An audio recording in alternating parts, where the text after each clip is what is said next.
Alors, je suis Hélène Soucier et je suis la directrice de TSF Compagnon. On est un centre de formation sur les métiers techniques du cinéma et de l'audiovisuel à destination des intermittents et intermittentes du spectacle. Moi, je suis arrivée sur le projet de TSF Compagnon en novembre 2024. C'était une jeune entité qui venait d'être créée en milieu d'année 2023. Donc, il y avait des amorces de beaucoup de choses, mais il n'y avait pas du tout de vision ni stratégie marketing pour l'entité. On faisait un petit peu de communication. C'était beaucoup d'amorces, beaucoup d'idées, pas forcément encore abouties, et pas de stratégie marketing, on peut dire ça comme ça. J'avais vraiment l'impression de naviguer à vue et de ne pas avoir vraiment de données consolidées et que toutes les décisions qui avaient été prises avaient été basées sur des perceptions. Elles n'étaient pas mauvaises, mais j'avais besoin d'avoir des données un peu plus étayées et un peu plus consolidées pour être sûre d'avancer dans la bonne direction. Et aussi mieux connaître le marché et nos cibles, parce que moi, je découvrais aussi le milieu de l'audiovisuel. Moi, j'avais vraiment besoin de remettre un peu du cadre et du contrôle, et je parlais des perceptions tout à l'heure, et voilà, de les asseoir sur quelque chose d'un peu plus solide.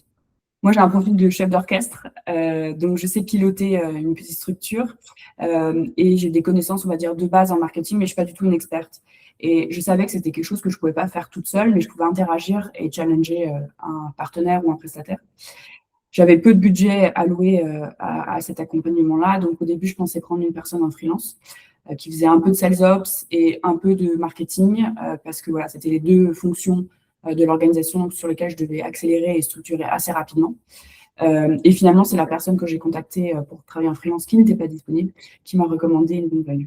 Ce qui m'a plu, parce que je fonctionne de la même manière, c'est vraiment la structure et la méthodologie. J'avais vraiment l'impression d'être accompagnée et que je pouvais me laisser guider par un processus. Donc, tout le savoir-faire d'Inbound Value, il est aussi structuré dans leur méthodologie et leur approche.